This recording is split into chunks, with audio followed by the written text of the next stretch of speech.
സാധനമുണ്ട്. എന്നാ സാധനമുണ്ട്? ഇതുണ്ടോ? ഇങ്ങനെ എടുക്കണം. മനസ്സിലായോ? എന്റെ നാടാ. ഞാൻ ആരെ നാടാണേലും നിന്റെ 3 ദിവസം കളിക്കാണോ എന്റെ കട ആണോ? ലോട്ടറി തന്നില്ലല്ലോ. ദീപാവലിക്ക് ചെറിയൊരു പ്രാങ്ക് ചെയ്യാൻ വേണ്ടി പോവാട്ടോ. എന്താണെന്ന് അറിയത്തില്ല.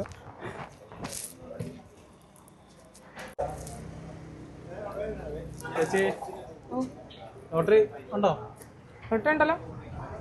നമ്പറുണ്ടോ? നമ്പർ ഓണം നമ്പറോ? ഓണം നമ്പർ തീർന്നതല്ലേ? അതില്ല, അതിന്റെ നറുക്കെടുപ്പും കഴിഞ്ഞു. ഇതൊന്നും അറിഞ്ഞില്ലായിരുന്നോ? കഴിഞ്ഞല്ലേ? ആ, ലോകത്തൊന്നും അല്ല.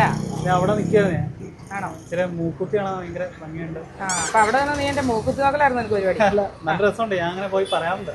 ആ, എന്നാ ദീപാവലിയൊക്കെ അല്ലേ? ദീപാവലി ആഘോഷിക്കണ്ടോ? ഓ, നമുക്ക് ദീപാവലി ഒന്നും ആഘോഷിക്കാൻ തരില്ല. ലോട്ടറി വിറ്റിട്ടുണ്ട്, ദീപാവലി ആഘോഷിക്കും.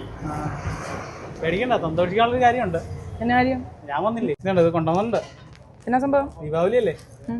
ദീപാവലി ആണെന്ന് പറഞ്ഞ ആഘോഷിക്കാൻ വേണ്ടി ഇങ്ങനെ ഇതുണ്ടോ? എങ്ങനെ ആഘോഷിക്കണം ചേച്ചി പറഞ്ഞു. എന്നെ ആഘോഷിക്കാൻ ഉണ്ടാക്കുന്നത്? അല്ല, ദീപാവലി ആഘോഷിക്കണ്ടേ? ആ, എന്നെ ആഘോഷിക്കാതിരിക്കാൻ മാത്രം നീ നിന്റെ വീട്ടിൽ പോയി ആഘോഷിച്ചാൽ മതി. ഇവിടെ ഒന്നാ നീ 3 ദിവസം കളിക്കുന്നത്? അല്ല, ചേച്ചി പറഞ്ഞിട്ടല്ലേ ഞാൻ പൊട്ടിച്ചു. അത് ഞാനാരാ നിന്നോട് പറഞ്ഞേ? എപ്പ പറഞ്ഞു? വേറെ സാധനമുണ്ട്. എന്നാ സാധനമുണ്ട്? ഇതുണ്ടോ? ഇത് ഇങ്ങനെ എടുക്കണം.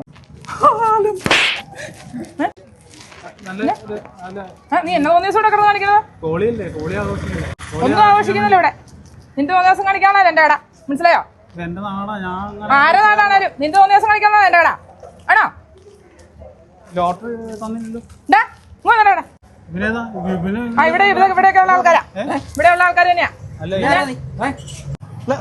ചേച്ചി അവനെ തല്ലൊന്നും വേണ്ടോ. ഞങ്ങളുടെ ചാനലിന് വേണ്ടി ദീപാവലിയായിട്ടൊരു പ്രാങ്ക് വീഡിയോ ചെയ്താ. ഇങ്ങനെയാണ് സന്തോഷമായിട്ടൊരു 1000 ഞങ്ങളുടെ ചാനലിൽ തരുന്നുണ്ട് പങ്കെടുത്തതിന്. ദീപാവലി ആഘോഷിക്കാൻ വേണ്ടിട്ട് 1000 രണ്ടുപേർക്കും കൂടെ.